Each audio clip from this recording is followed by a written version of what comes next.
Si fa così? Allora, siamo contentissimi di avere qui il professor Massimo Gadina. Lui ha passato del tempo, c'è Roberta qui con cui hanno condiviso alcuni aspetti di ricerca all'NIH e quindi Roberta ha spinto molto per questo invito e noi siamo stati contentissimi di avere qui il professor Massimo Gadina, che è stato dal 1996 all'NIH, si è laureato a Milano, credo, poi Francia, poi NIH dal 96 ad oggi con una piccola interruzione per l'Inghilterra. E Irlanda. Per chi non lo sapesse, il professor Massimo Gadina è stato autore e main investigator in linee di ricerca molto molto importanti riguardo le malattie autoinfiammatorie. Molte di queste sono state proprio identificate proprio da lui, dal suo gruppo. E poi si è focalizzato sul signaling JAK-STAT in risposta alle interleuchine e oggi credo che ci parlerà della fase della ricerca che va più verso la terapia, il trattamento delle malattie autoimmuni. Quindi siamo contentissimi di avere qui il professor Massimo Gadina. Non so se vogliamo aspettare qualche altro minuto, ma credo che ormai si è fatto... C'è tanta gente online che se no penso ci stanno le persone online. Ok, quindi possiamo cominciare, Massimo. Ok, grazie. Spero che... No, l'accento. Ok, adesso mi sento. Grazie dell'invito e grazie di avermi ospitato qua. Seconda volta in vita mia a Napoli, e sempre grazie Roberta. E niente, grazie di essere qua ad ascoltarmi. Faccio una piccola introduzione in italiano, poi passo in inglese perché altrimenti il seminario in italiano non saprei proprio fare, sarebbe troppo complicato. L'introduzione riguardo la figura che ho qua davanti, che sono 3 immagini, come vedete, di Giano bifronte. Quella più a sinistra è un'immagine presa da Google, ammetto, c'è sotto, ed è una statua dei Musei Vaticani del dio Giano bifronte. La seconda viceversa è un pezzo di un quadro di Marc Chagall che si chiama Paris Through the Window, che ho visto, visitavo il Guggenheim con mia moglie un paio d'anni fa, 3-4 anni fa, e in un angolo in basso di questo quadro c'era questa figura. Questa devo farla perché mi serve per le mie presentazioni. E qualche mese fa Francesco, che è là nell'angolo, ho parlato a questo meeting di cui Francesco è l'organizzatore, Spondyloarthritis a Ghent, e dopo aver fatto il mio seminario questo ricercatore belga mi si è avvicinato e mi ha detto: devi utilizzare anche questa figura per la presentazione, che è questo quadro di questo artista belga, Piet Per. E ho detto sì, effettivamente casca a fagiolo, e il motivo per cui li presento è perché praticamente utilizzerò queste 3 figure per riferirmi ai farmaci di prima, seconda e terza generazione, e utilizzerò i tre vari livelli di sviluppo del quadro della figura di Giano bifronte, che era il re, scusatemi, il re, sì, esageriamo, il dio delle porte e delle entrate, e come si dice, dio latino delle porte e delle entrate, perché quando queste molecole di cui parlerò sono state, diciamo così, è stato dato un nome. Ci sono varie storie dietro, poi se volete vogliamo parlarne, e praticamente siccome regolano il segnale prossimale delle citochine, allora gli ha dato il nome di Janus kinase. E a questo punto switch all'inglese perché this is my disclaimer. I don't make any money, but NIAMS had a collaborative research and development agreement with Pfizer. We worked with them for quite a few years. And then NIH has a patent on the development of drugs based on Janus kinases. This is the outline of my presentation. I'm going to talk about the role of JAK kinase in cytokine signaling and the rationale for why JAK kinases have been targeted in the context of inflammatory diseases. I will review the currently approved JAK inhibitors, or JAK inhibitors as we sometimes call it. There's a bit of a jargon here. I will point out some issues about their selectivity and what that does it means, what selectivity really means, and then talk about second and third generation JAK inhibitors. I'll present 2 short stories about the work that we have done recently. although COVID slowed us down quite a bit. And few points, very minimal, about side effects and toxicity. There's a lot that, I could have done a presentation just on that, but I think, we would have been too complicated and not appropriate venue anyway. And then finally close with some of the lessons that we learned so far about this class of drugs and the challenges and the questions that are still open and for which we're still working on. So cytokines, I don't know how much are you familiar with this class of molecules. These are molecules that are secreted by immune cells and non-immune cells, which are utilized by the immune system to communicate, essentially, with the environment. And in the context of an inflammatory response, cytokines are secreted by immune cells, act on other cell types, and which sometimes secrete cytokines. And these other cytokines binds on the receptor on the same immune cells. And essentially, in the context of chronic inflammation, this circle propagates and results in the permanent damage, sometimes of tissue and organs.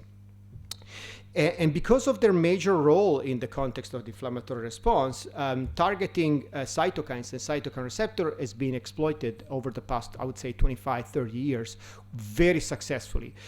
Some of the drugs that have been utilized essentially target the extracellular portion of various types of cytokine receptors, blocking the binding of cytokines to the cognate receptor with high degree of specificity. And some of them really revolutionized the field, for example, of rheumatology. If you went to a rheumatology department 35, 40 years ago, you would have seen a lot of wheelchairs, which is something that you rarely see nowadays.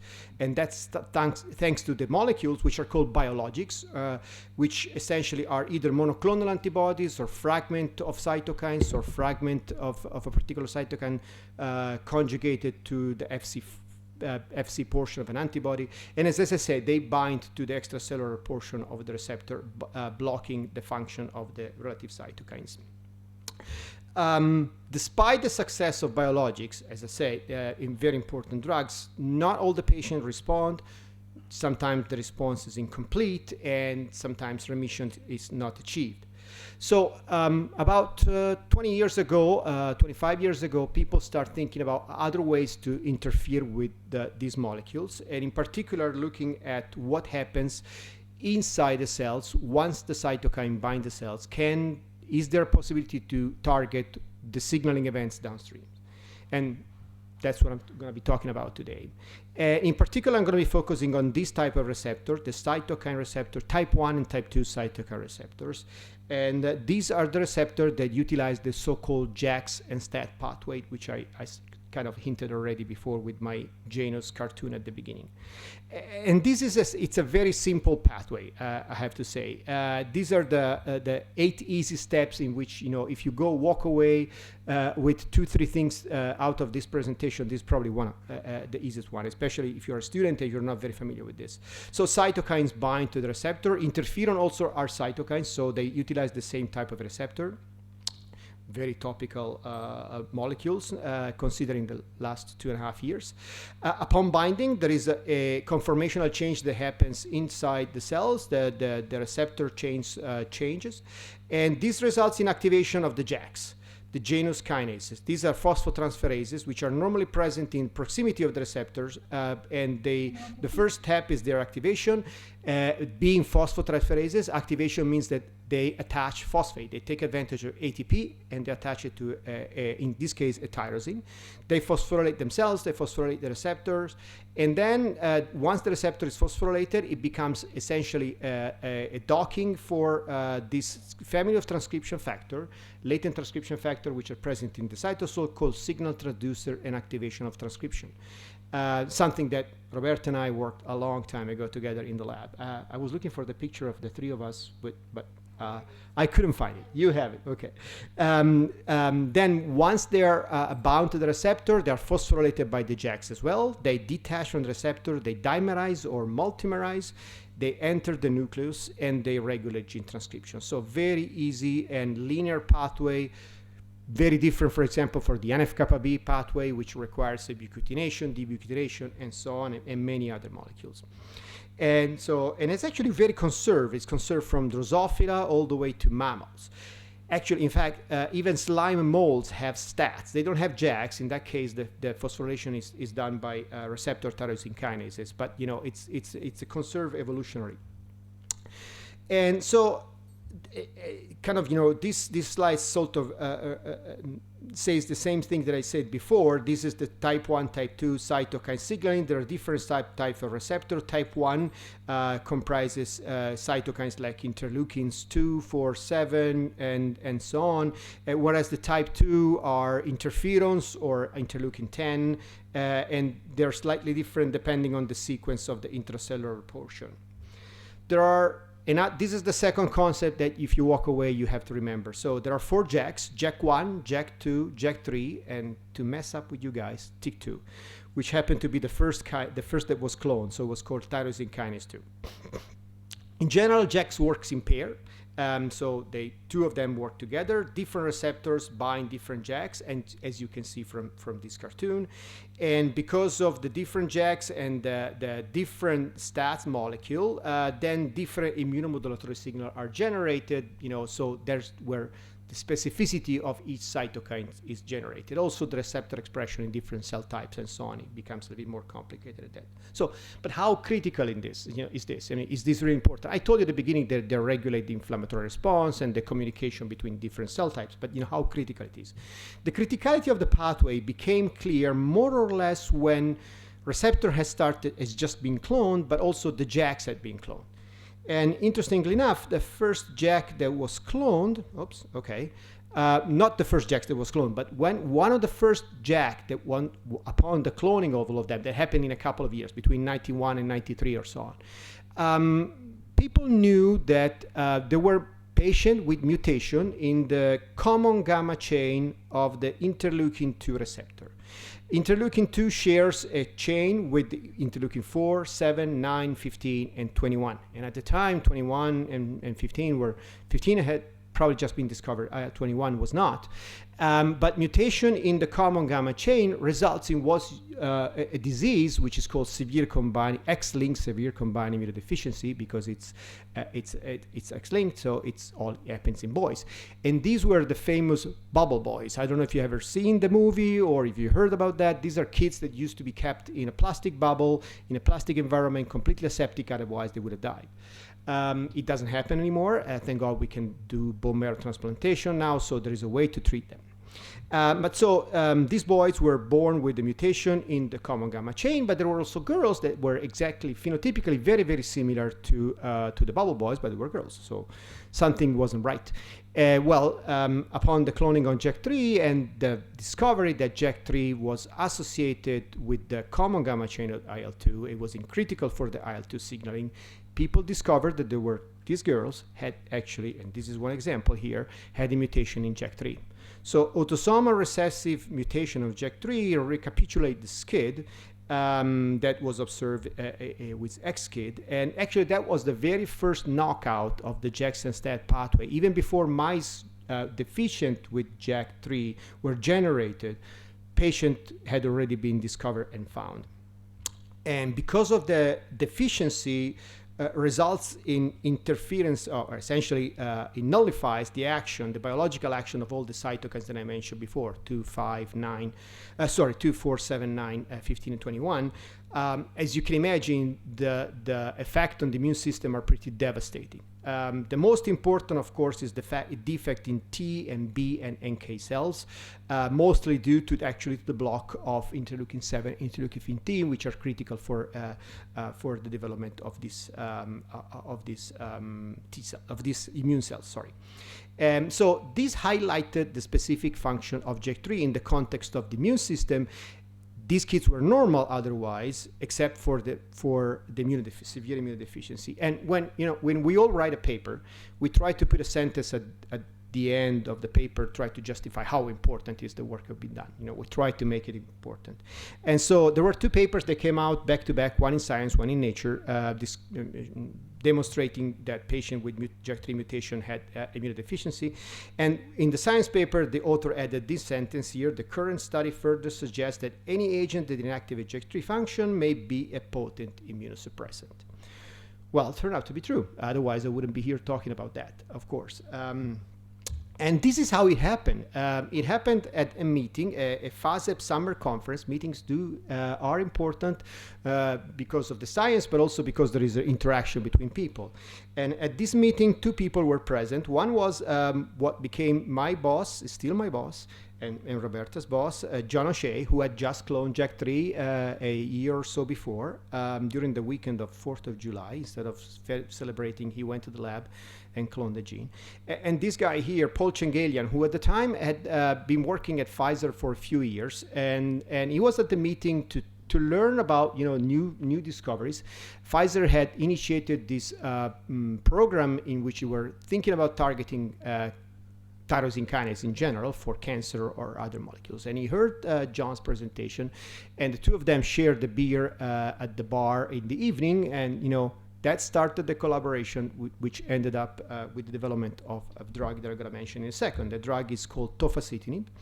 And this is the timeline of development of the drug. So it started in 1993 at the FASEP summer conference. And then, when I joined the lab, in John O'Shea's lab in 96, and Roberta came soon right after, the collaboration was ongoing. Pfizer had already developed a compound, and then eventually developed into tofacitinib. And that was approved by the Food and Drug Administration in 2012 for the treatment of patients with rheumatoid arthritis. So pretty fast considering how normally drug development happens. Let's go back a second about Janus kinase. So again, 4 JAKs, and that's the structure. And the reason why I'm showing this, very simple cartoon is because one of the other reasons that was named Janus is because of the double phases, because of the presence of these 2 JAK homology domain. One is the kinase domain, so that's where the binding pocket, the ATP, and I'll show you in the next slide, is actually utilized to attach it phosphate to tyrosines. And then there is a pseudokinase domain. For many years, and so they're very, very similar in sequence, and for many years it thought the pseudokinase domain had no major function. It didn't have any kinase function. In reality, the pseudokinase domain has some sort of activity, and the most important activity it has is actually to regulate the kinase activity of JH1. And this was discovered when patients with mutation in the kinase domain, pseudokinase domain of JAK2 were discovered to have hematologic malignancies, in particular polycythemia vera and myelofibrosis. Of course, in the meantime, mice were generated for all the 4 JAKs. I'm not going to go into the details. You can read what their phenotype is, but essentially highlighting once again how important these molecules were for a series of biological function.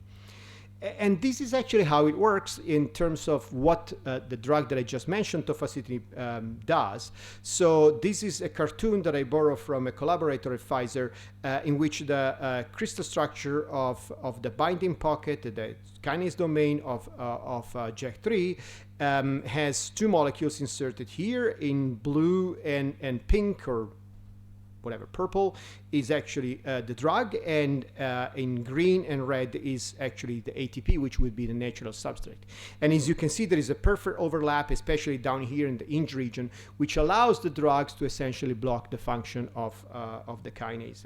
So JAK inhibitors complete with the ATP, therefore they cannot phosphorylate the substrate, the receptor cannot be phosphorylated, the STATs cannot dock, they cannot be phosphorylated themselves, and gene transcription is completely inhibited, and that's how this drug eventually worked.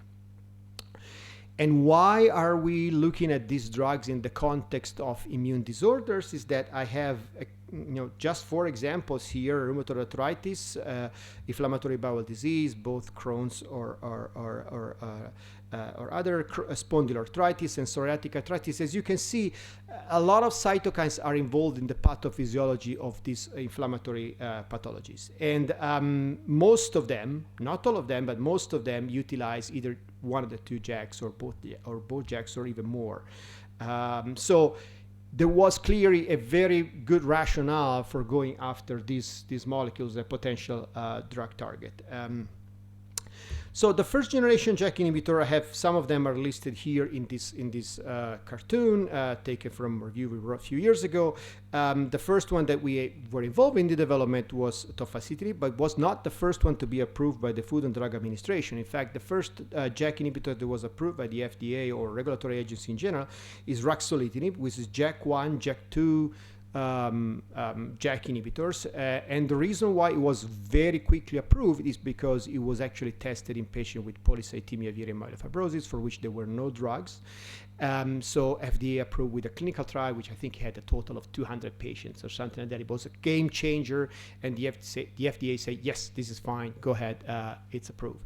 But tofacitinib came right after that and approved, as I said, initially for rheumatoid arthritis. What we were interesting is also not only in helping a drug company to develop it, of course, I mean, that's their interest. Our interest is essentially to use these drugs, and it still is, as a tool to understand the biology, and not only of the drugs, but also of the immune system in general. So we showed that, this first generation JAK inhibitors essentially inhibits multiple JAKs, and that was known by in vitro studies, and I'll get into that in a second. They block, the cytokines that utilize the JAK-sensitive pathway, like IL-6, interferon gamma, type 1 interferon, very important for inflammatory response. But indirectly, because of the block of IL-6, for example, you can also block cytokines that do not normally utilize the JAK-sensitive pathway, like TNF and IL-1, because their production is regulated by IL-6. In terms of effect on cell types, we initially showed that they have a major effect on T and B cells, in particular the differentiation of T helper cell subsets like Th1, Th2, and T helper 17 was impaired. There is a transient increase very rapidly, a couple of weeks, and then and I'll get into the details that later on, in terms of T and B cells, then the number of cells decreases. That's an issue that we're going to talk about in terms of safety. But in general, what's interesting is that still nowadays, and we've been working on this for quite a few years, we still don't understand the complete, ins and outs of how these drugs work, and, when this particular cytokine, it's important, why we're blocking that, what their effects. And so this is, I'm going to say probably not a couple of times, this is what I call job security, because there's still a lot of things that we still need to understand and discover.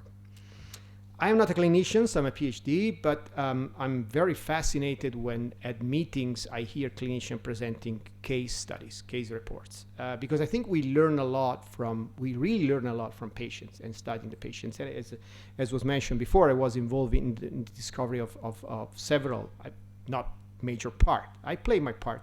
The teams were huge of several inflammatory diseases, especially autoinflammatory diseases. But I like to tell stories. So I'm going to tell you a clinical case in which I was really involved, even though I'm not a clinician. This is a story of Leo. Leo is a family member of a colleague of mine. Doesn't work in NIMS, works at Genome, different institute. 7 years old, well until 4 years ago. And then developed severe dermatitis, which is scratching, itching. Diagnosis was food allergy, so was put on a restricted diet. Didn't work very well, so they started adding prednisone because that was something that was suggested as a possible treatment. Response was really, really poor. On top of that, it smelled bad, and there was a problem with bath that was required very frequently. And the reason is because this is Leo. Leo, as you can see from this cartoon, this picture, it was a very sad dog. He was, had allergic dermatitis. The skin is red, lost his hair, but look at his face, really, really poor. And this is, I'm telling you a real story. We were at a lab meeting one afternoon, and this colleague of mine said, I gotta run. I'm done.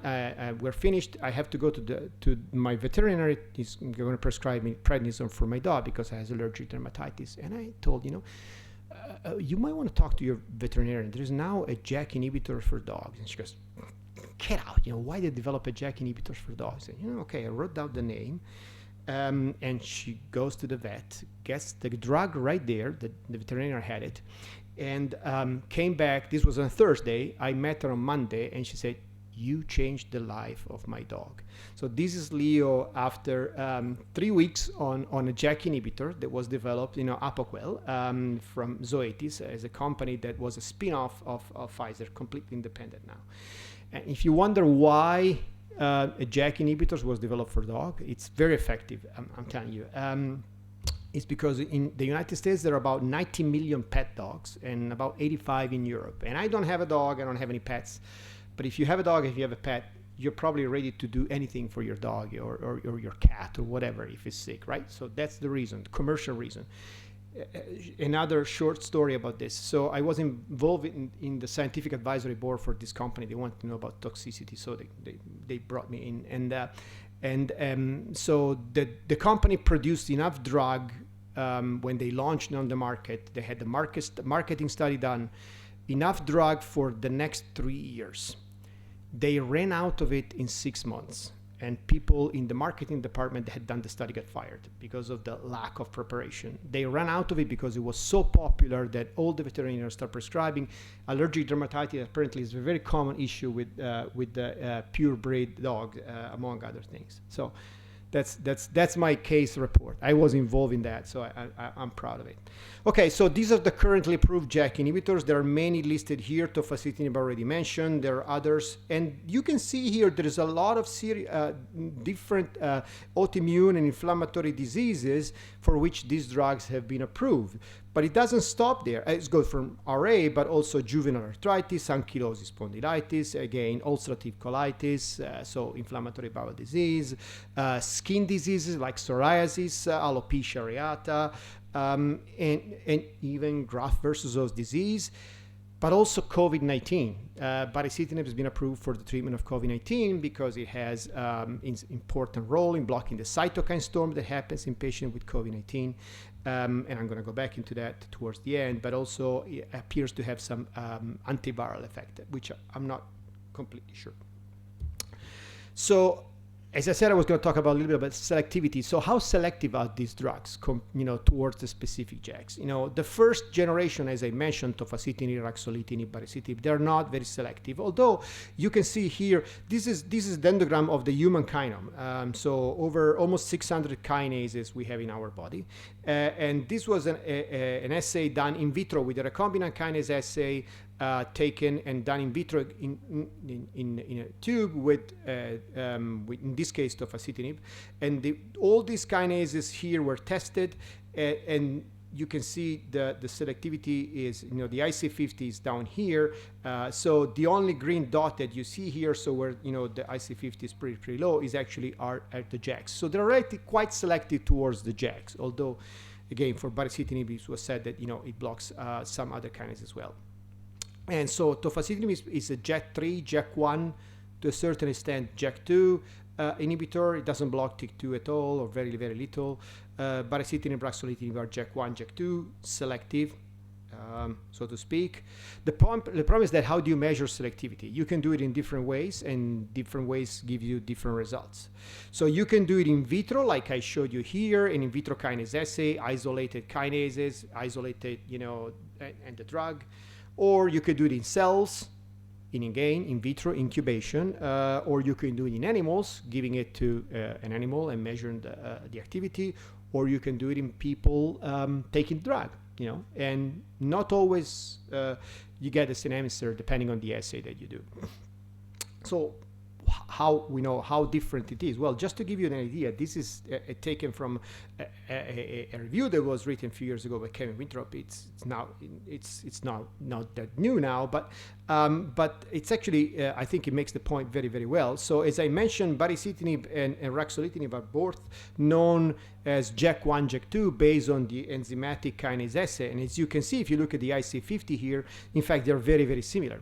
But if you do the assay in vitro by taking human blood, incubating with the drug, and then measuring the phosphorylation of a STAT, which is a surrogate marker for the activation of JAKs, there are no good reagents to measure phospho-JAK. So what we do is do the assay by measuring phosphostat, for which vice versa we have great antibody we can do biochemically or by flow cytometry, like in this case. And at that point, you can see that the two drugs are different. They do not have the same numbers that you've seen in the vitro kinase assay. So it depends on how you do the assay, you can get different response. And also you can play a little bit with the pharmacokinetics of the drug. I'm not getting into the details of that. So because of this sort of lack of selectivity towards a specific JAKs, one stream in which companies went towards to try to limit side effects, because, for example, interfering with JAK2 leads to anemia, because JAK2 is downstream of erythropoietin. So blocking JAK2 causes anemia. We knew that. Was expected and turned out to be true. So a lot of companies try to develop JAK1 selective inhibitors. As you can see, there is a list here. Some of them have already been approved. Some of them are in the final stages of approval. Upadacitinib is approved for RA. Filgotinib is approved for RA in Europe and Japan. I think, no, I don't think FDA has yet approved filgotinib. Anyway, so there's a bunch of JAK1 selective. JAK3 selective, it's a bit more complicated. Again, the collaboration with Pfizer, they have a JAK3 selective compound, baricitinib, which I'm going to talk about in a little while, but it also blocked TEC kinases because of the similarity of the ATP binding pocket of JAK3 with other kinases. And then there are JAK2 selective inhibitors. Despite the fact that I just told you that blocking JAK2 is problematic because you cause anemia, there are situations for which blocking JAK2 is useful, like myelofibrosis, but also other disease, for example, cancer, in which sometimes JAK2 is activated in many other cancers. There's another way of going after selectivity. It's not selectivity towards a specific JAK, so not selectivity towards a kinases, but selectivity in terms of action and mode of action and region of action. So a couple of companies went after, more than two actually, went after inhaled JAK inhibitors, something that you can give, for example, in the case of asthma, for which interleukin-4 and interleukin-13 are important driver of the pathology. And in fact, there are, again, a couple of drugs that are in preclinical stages or early phase stages in terms of inhaled delivery, and a couple of drugs that have been developed which are not absorbed at the gastric level. They go pass through your stomach intact. They reach the intestine, and the reason why they reach the intestine and that's where they act is because they want to treat inflammatory bowel disease in general. So it's a different way of thinking about selectivity. And then there is the next generation JAK inhibitors. So, and this takes advantage of what we knew about the pseudokinase domain, what we learned about pseudokinase domain over the years and their importance. In particular, the first one was the TYK2 inhibitors that were developed, and I'm going to show you a cartoon later on. But there are other JAK inhibitors which take advantage of this. I messed up. This is. Oh, I repeated the fact. So these are the next generation JAK inhibitors. Sorry, double slide here. So TYK2 selective. The first one is deucravacitinib, which actually target the pseudokinase domain, as I show here.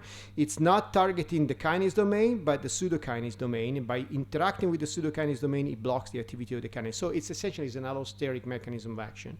There are others that are in different stages of development here, and but mostly are targeting towards TYK2 because that's what we know the most in terms of blocking the pseudokinase domain.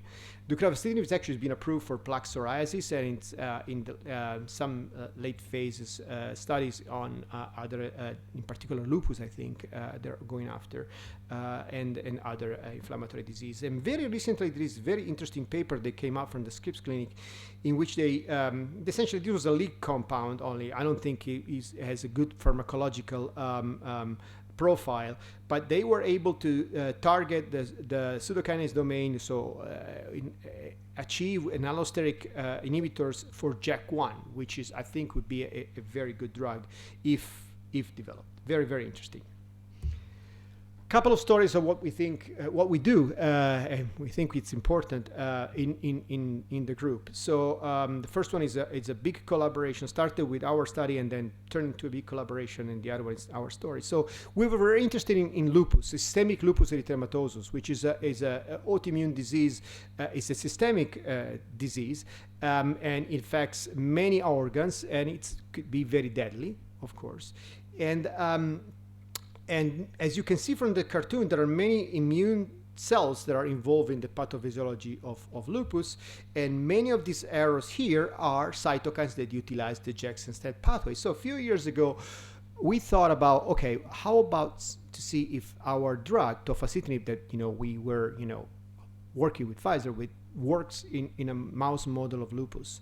And there are no perfect mouse model of lupus. There are different mice that are being used, but we went for the low-hanging fruit. So we utilized this MRL LPR mouse. Is not by any means ideal. It results as a mutation of FAS. But eventually it will develop a lupus-like disease at about 10 weeks.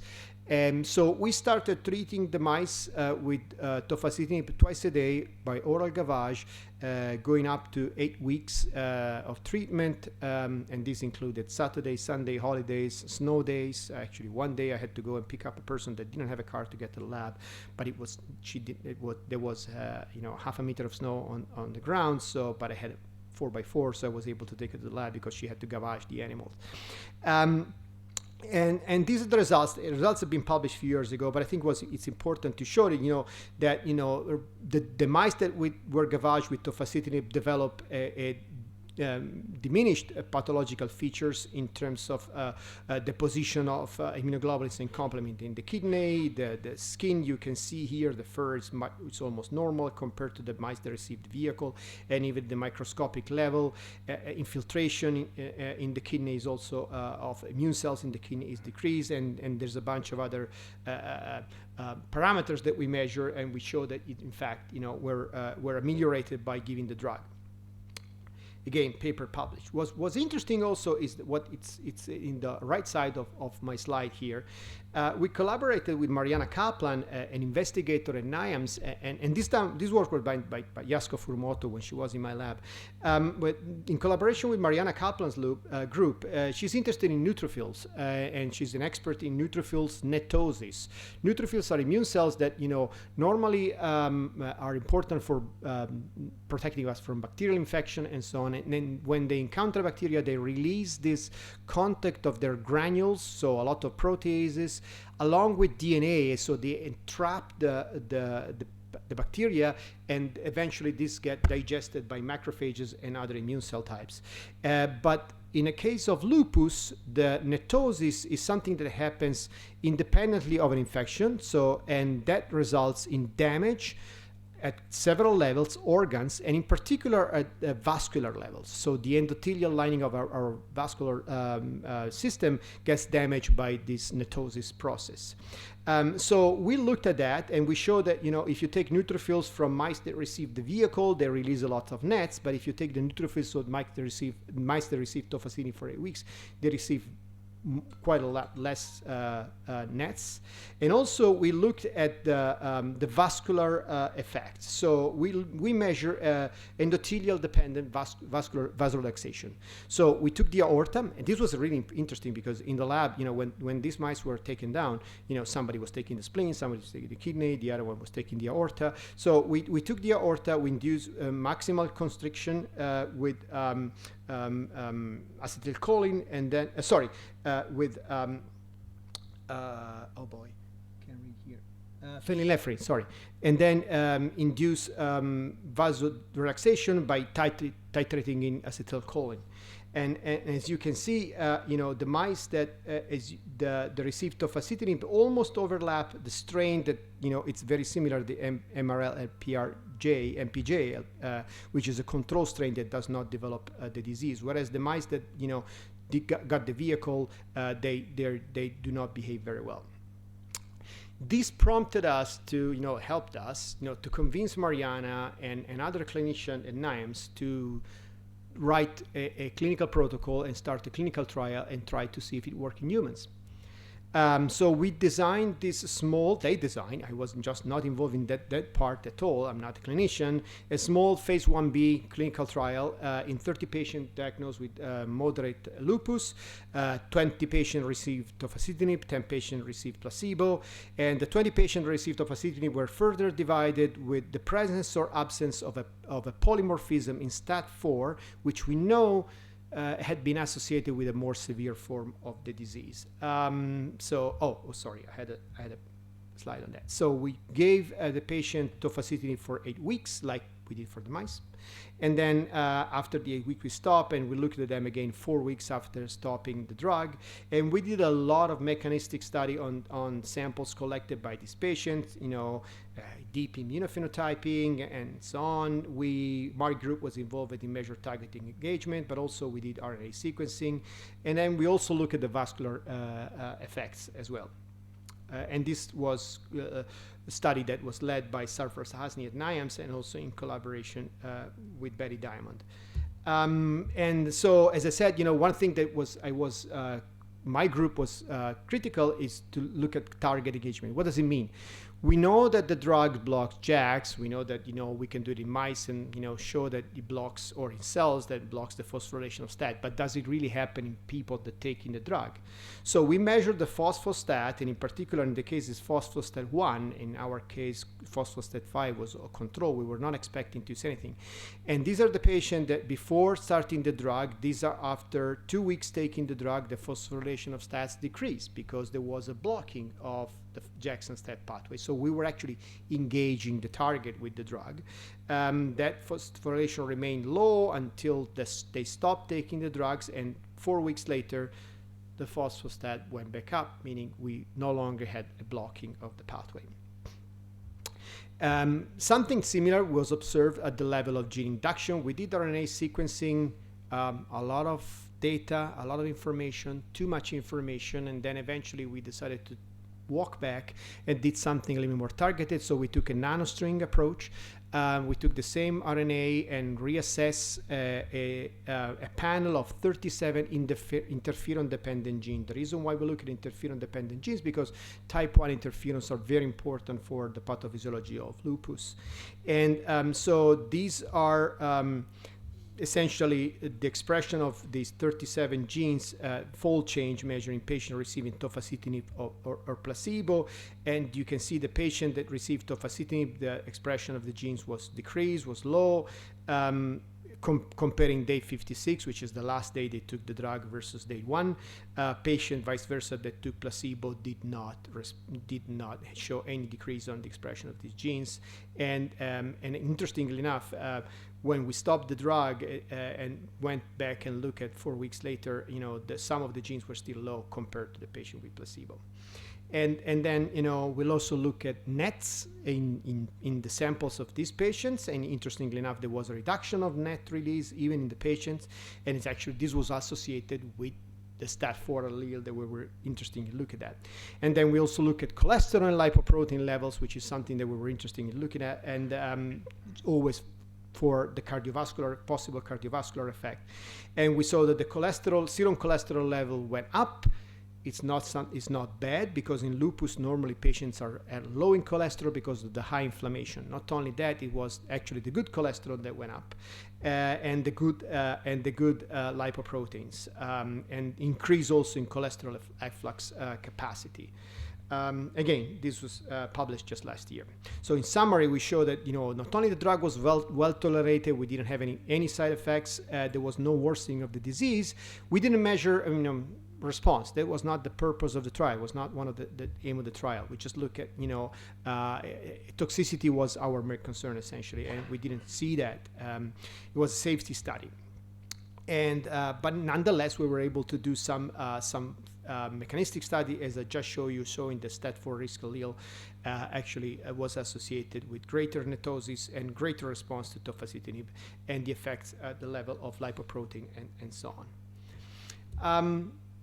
What these drugs do also, as I said before, I had mentioned in terms of their activity, is that they affect lymphocyte numbers, B and T cells. They decrease. And this is something that, oh boy, this slide is completely messed up. Sorry about that. I think that this is something that was lost in translation between the Mac and the PC. But there was a decrease in lymphocyte count, decrease in neutrophil count. It's well known. It's an effect that this drug have, and because at the end of the day, they are immunosuppressant.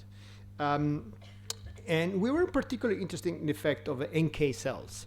There is a paradoxical increase of NK in the first 2 weeks, but then the NK cells decrease dramatically. And why we're interested in NK cells? Because NK cells are cells that are important for our immune response to tumors and to viruses. And so also we knew that there were effects on NK cells and decrease on NK cells based on studies done with the first clinical trials that were done with tofacitinib. And so we decided to look a little bit deeper into that. And in particular, since we knew about the effect of NK cells develop alongside from common progenitor alongside another group of immune cells, which are called innate lymphoid cells. And the reason why we were interested in ILC, as we call it, in particular ILC1, we wanted to compare the effect of NKA with ILC. Our ILC1s, which are very, very similar because they're depending on interleukin 15 to develop, are similarly affected by JAK inhibition or not. And can we learn more about the biology of the cell? As I say, using this drug as a tool, not so much to understand about how the drug works. We know how it works, but as a tool to understand the biology of cells. So we did this study in which we gave tofacitinib or another JAK inhibitors, rituximab, which is JAK3, but it also blocked TEC kinase as well a little bit, to mice for 7 days, and then look at the number of NKp46 positive cells, which encompasses both NK and ILC1s. And we knew already this was not unexpected that the numbers were down. And this was true for both tofacitinib and ritlecitinib. But it was interestingly enough, it seems that NK were way more affected, or a little more affected than ILC1. The idea was to understand is that if the drugs were affecting the activation, the maturation, and also the metabolism of ILCs, ILC1 and NK cells. Interestingly enough, I'm not showing you the data because again, paper is been out, but it's interesting that we didn't see any effect on one of the main role that these cells have, which is the production of interferon gamma. This was not affected, so the intrinsic ability of these cells to make gamma was intact. Oh, okay, and this is exactly what I just told you. We then look at the effect at the gene level. So we wanted to understand if there was a redundant effect on, or specific effect for one cell type versus the other. So we did some RNA sequencing on cells, both NK cells and ILC1. And interestingly enough, so this is after 7 days of treating the mice with twice a day with in this case is just tofacitinib.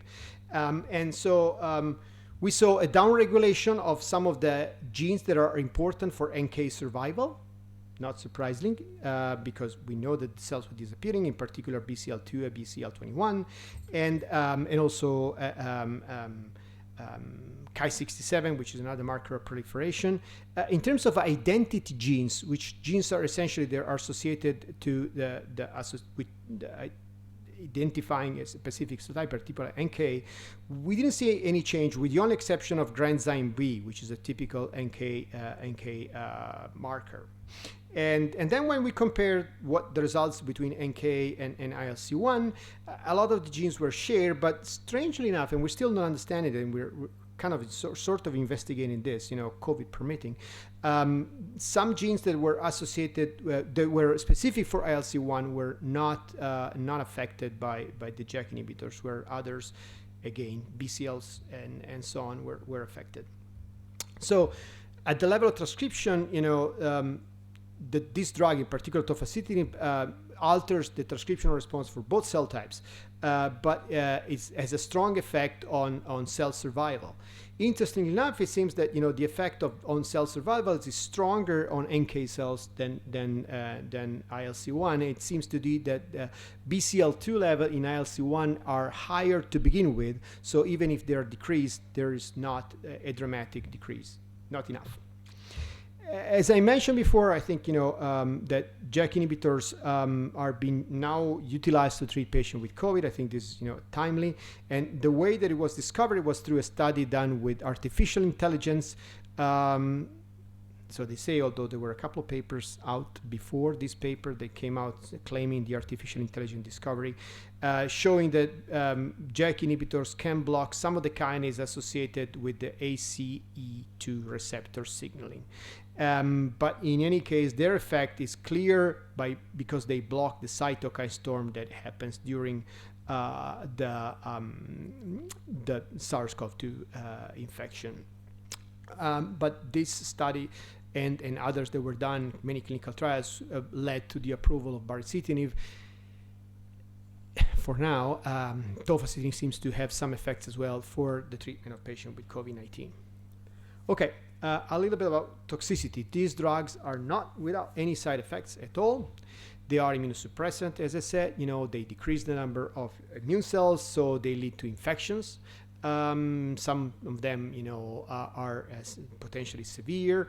In particular, there has been association with herpes zoster reactivation. This has been seen tofacitinib, but also with others as well. The effects on cytokines like erythropoietin leads to anemia, as I mentioned, but also possibly we're also blocking interleukin 11, which is another critical cytokine for red blood cell development. There is an effect on lipids, we have seen in the lupus trials. This also has been seen with IL-6 blockers, so antibody that blocks the IL-6 receptor or block the IL-6 also have a similar effect on lipids. It's still difficult to recapitulate completely. There's probably an effect in the case for JAK inhibitors, the fact that leptin is a cytokine that utilizes the JAK-STAT pathway, so that might be a possibility. In terms of development of malignancies, I think the jury is still out. And then there are, because studies are ongoing, there is a couple of, a particular one paper that made a lot of noise in the past year and a half or so, that was requested by, this is the famous oral study that was requested by, study was requested by the FDA, and now that paper showed, the New England Journal of Medicine shows that there's possibly an increase of risk of malignancy in a particular subsets of patients, especially older patients. And the same study also showed that there is an increase in cardiovascular risk. It's probably more complicated than that. There is a lot of controversy about it. I don't know, maybe Francesco, I'm not going to go into that because it's a very complicated point. Not many people agree. There are studies that have been done to try to figure out the target effect, off-site effect, these drugs, and taking advantage of, artificial intelligence of machine learning. And this is interesting because it's something that I read when I saw this title, when it came out. I said, wow, this is very, very cool. I'm going to read the paper. And I read the paper, and with this machine learning approach, they identified some genes that potentially could explain the side effects, the thromboembolic event, and the antiviral issues. In particular, they identified some of the genes here are small, but I put it down here, PDA10, PKN2. But what is weird is that when the biology was eventually correlated to this gene that seems to be affected by the JAK inhibitors, PDA10 inhibition, instead of, which is something that happens with JAK inhibitors, actually decrease the risk of thrombosis in some models. And PKN2 inhibitor also have an antiviral activity, and this will say, okay, we are blocking PKN2, that's why we have increased viral infection. So it was a very interesting study, but I think that eventually it went out in scientific reports in not another journal because it was a bit, it led us a bit astray, so to speak. So what we have learned so far, coming to the end. So we predicted efficacy, the famous sentence that was added at the end of the Science paper, right? So that was predicted. A lot of the effects of these drugs was not predicted. That selectivity was not essential, was not predicted, but even blocking more than one JAK works. So PANG JAKs are definitely viable. The JAK2 inhibitor is viable because of the diseases that are driven by JAK2 mutation that are effective on a whole series of diseases. Some of them we didn't even know, autoinflammatory diseases where discovered when Roberto and I were in the lab back in 1998. At that time, they were not even known where the JAK inhibitors were started to be developing. And then some of them are, the jury is still out. We still don't know if selectivity is really advantageous or not, meaning that so far, even with the JAK1 selected that have been approved, like upadacitinib and filgotinib, the side effects seems to be very, very similar to less selective JAK inhibitors. And again, they were useful for infections, for example, was not predicted, but COVID-19 seems to be, the COVID-19 utilization, it's something weird because, again, infection, especially viral infection, is something that we predicted. We had no idea about lipid and the venous thrombus effect and the cardiovascular effect. So, but this is something that we're still actively studying. What we still don't know is actually essentially some of the questions that I have here. What cytokines are we really blocking with these drugs? Are we acting only on pro-inflammatory cytokines? What about the anti-inflammatory cytokine? What about interleukin 10 or interleukin 27? We're interfering with their signaling as well. Is it something bad? Should we try to avoid it? How can we avoid it? It's still something that we don't completely understand. Should we use this in different phases of the disease? When it's in the course of an autoimmune disease with flares and so on, what's the best time to give to the patient? Is it at the flare? Is it before? And assuming that we can identify that. And again, this is what I'm working on. What my group is mostly interested in is what cell types, what are the cell types that these drugs are mostly active on. For many years, we completely ignore, meaning immunologists are completely ignoring fibroblasts or synoviocytes. There are groups now that are studying that because, of course, they are very, very important in the context of many inflammatory disease. What about the effect on the bone? And osteoclast and osteoblast in disease like spondyloarthropathies, for example. A lot of job security, let me tell you. So the future challenges, of course, will be to understand, better about these drugs. How do we think about these drugs? Can we use them to replace steroids, which are, very effective, but also full of side effects? Can we use to replace them or to combine with steroids maybe? Can we combine with other drugs? We know that we combine it with some, in the case, for example, of rheumatologic disease with methotrexate. That's done very commonly. But what about biologics? In general, rheumatologists, at least the people I interact with the most, are very scared of combining a JAK inhibitor with a biologic. There are some cases, reports out there of efficacy achieved, but again, it could, put the patient over the edge in terms of immunosuppressing it too much. What about other kinase inhibitors? Something that we still don't know. And then can we use them in other modalities? These are very useful drugs because contrary to biologics, which needs to be injected, JAK inhibitors are taken oral. So orally, it's something that the patient can do himself. It's very easy to do. But when COVID came out and the possibility of use JAK inhibitors in COVID patient was thought, people realize we don't have a parenteral JAK inhibitor. We cannot give a patient which is intubated a JAK inhibitor because we can't keep we can feed the patient with that.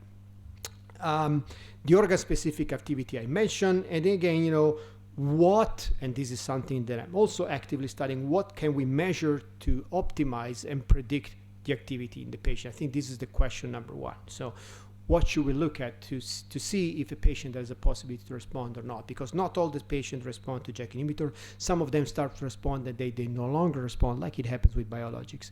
And this is all something that we need to try to figure out in the next few years. And looking at molecular signature is a way of going. And this is my last slide. This is just to acknowledge a lot of people that some of them already mentioned. Laura, who led the NK cells, and Yasko with the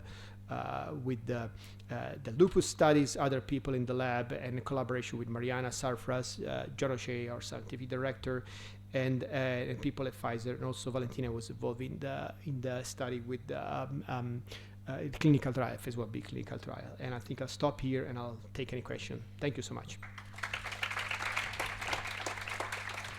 Sorry, I went a little bit too long. I talked too much about the dog. No. Thank you very much, Massimo. And it was really a privilege to have you here.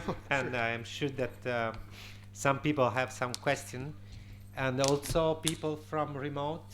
if they have any question, they can write on chat, and then you, or okay, you can also talk. So we just make a reservation eventually if someone here have some question. So first question. First of all, thank you for this nice presentation. You're welcome. I have two small questions. The first one, there is any evidence on effect of JAK inhibitors on histiocytes? And the reason of this question is because we documented that histiocytes are involved in a very severe side effect following COVID vaccination. Mm-hmm. And the other question is, you mentioned that sometimes there are different results with different assays. Mm-hmm. One of the example is there are congenital immune deficiency associated, as you know, with immune dysregulation. One of the example is STAT1 gain of function mutation. Yeah. This is an indication to treat with the JAK inhibitors. We did in a couple of patients with some benefit, clinical benefit, but what was really surprising, there was no decrease in the hyperphosphorylation of STAT1. Do you have any explanation for this? No, this is actually interesting. I mean, let me start with the STAT1 question first. Probabilmente posso rispondere in italiano. A questo punto posso passare in italiano. Ti faccio rispondere in italiano. That's okay. So we can continue in English. So the STAT1 is something that there is not me, somebody else in NIAMS is looking at that right now. She has a couple of mouse model of gain of function and loss of function. She's actively looking at that at the very, I think she's actually writing a paper, but I'm not sure about all the results about that. So it's something that we're looking at. They're looking at, and I don't know the real explanation. But I know that they're studying it. For histiocytosis, no, very good point. Absolutely, fascinating question. I don't know if anybody that I'm aware who is looking at the effect on histiocytes. No, absolutely, very good idea. Very good idea. It's a possible disease. There are lots of other diseases. I had a couple of slides which I decided to take out because I realized it was already too long. In which these drugs are now being studied for a whole variety of diseases for which some of them very rare because of the possibility to treat patients with an inflammatory situation, which it's independent of what I show. Not they're not approved.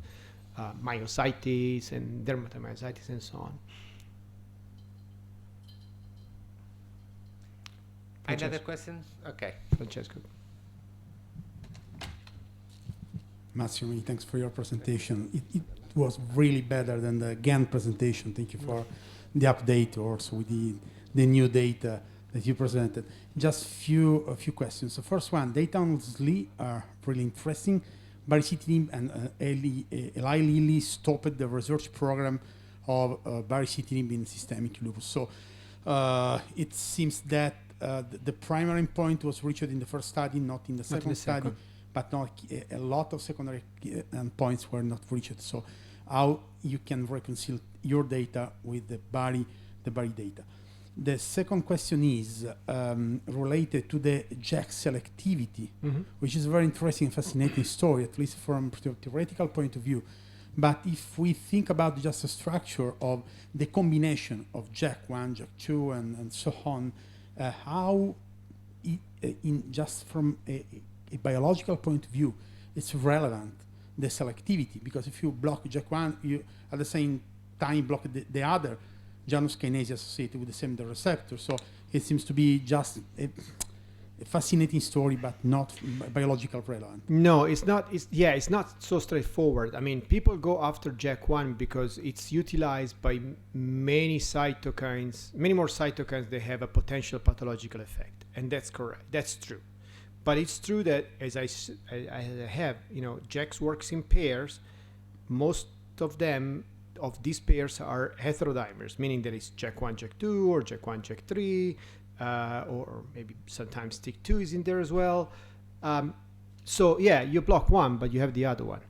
Also, one thing that we don't know, because these are studies that were very popular in the late 90s, and studies like, a particular cell type express, we know that T lymphocytes express JAK1, JAK3, but when, in which status, how much is of one JAK or even one STAT, forget about the JAKs, is expressed in one particular moment in a cell type, and the same cells might have a different expression later on.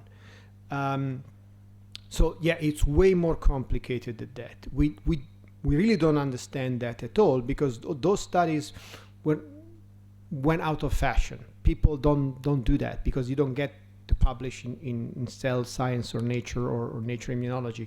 They don't do it. You get a JBC, and at the end they don't want to do that. But yes, absolutely good point. It's all relative. It's all relative. I totally agree with you. Regarding the first part of the question, you probably know more than me. I think that there is a lot of commercial. It's true that the body study failed the phase 2, but I'm almost all the time concerned that maybe the design wasn't proper for the study.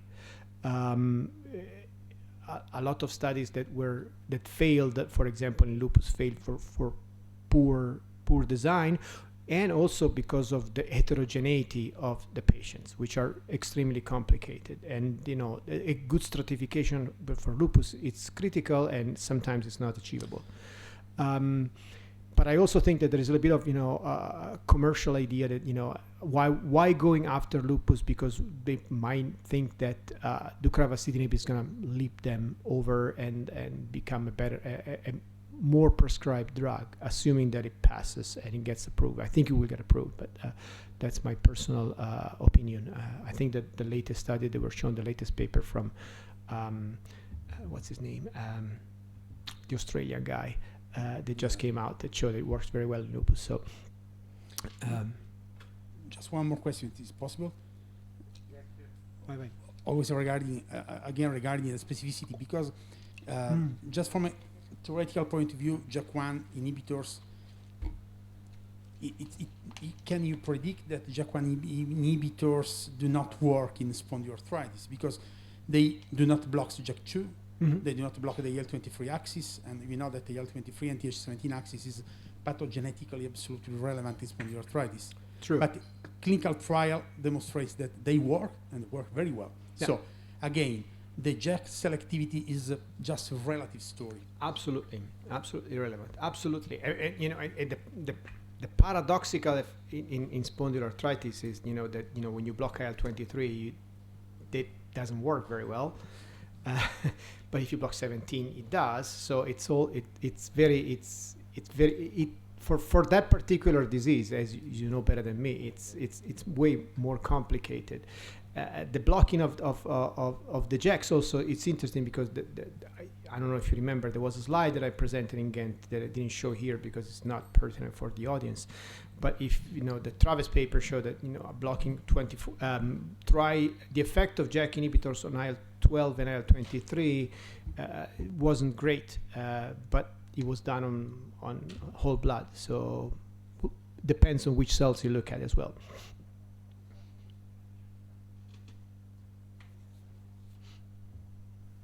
Okay, other question from here?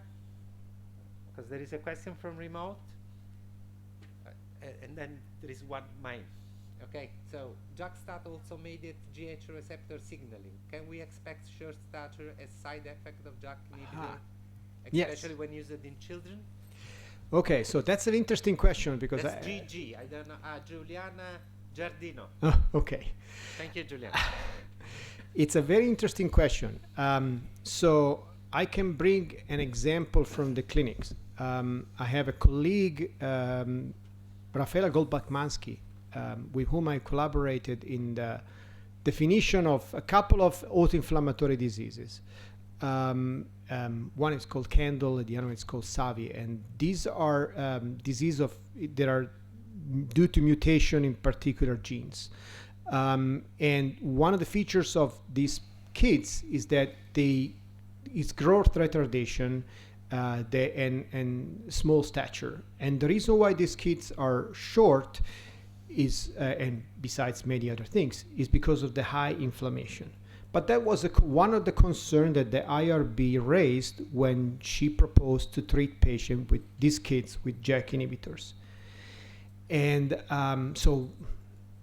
make the long story short, as soon as she started treating, and she started treating with a dose that was efficacious, she had to start very, very low with the dose, which was not efficacious, but she raised to the point that was shown to be efficacious. The kids start growing like crazy. So the clinical response of JAK inhibition in a patient which is hyperinflamed, it's actually a growth response, despite the fact that, yes, growth hormone utilizes JAK2 for their signaling. It's a JAK2 homodimer. So in this case, reducing the inflammatory response is such of an effect that it's overcome the fact that you might interfere with the growth hormone signaling. Thank you very much. I think time is over, but I have just one curiosity. Yes. What was in the missing slides? Because you say there are two missing slides speaking about the effect, epigenetic effect of JAK inhibitors. Yeah. So we're doing NK. Yes. I took it away on the train down here this morning. No, we're doing some single cell and studies and doing epigenetics, looking at comparing again NK with ILC. Was the prosecution of the study, the continuation of the study, that Laura did, that I presented, that we published back in 2019. But then she left my lab, COVID hit.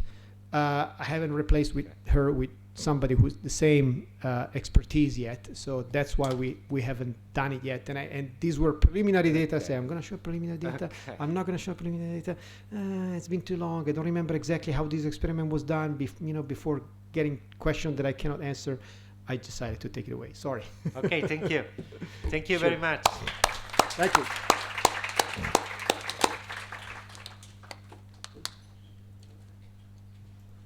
Escape.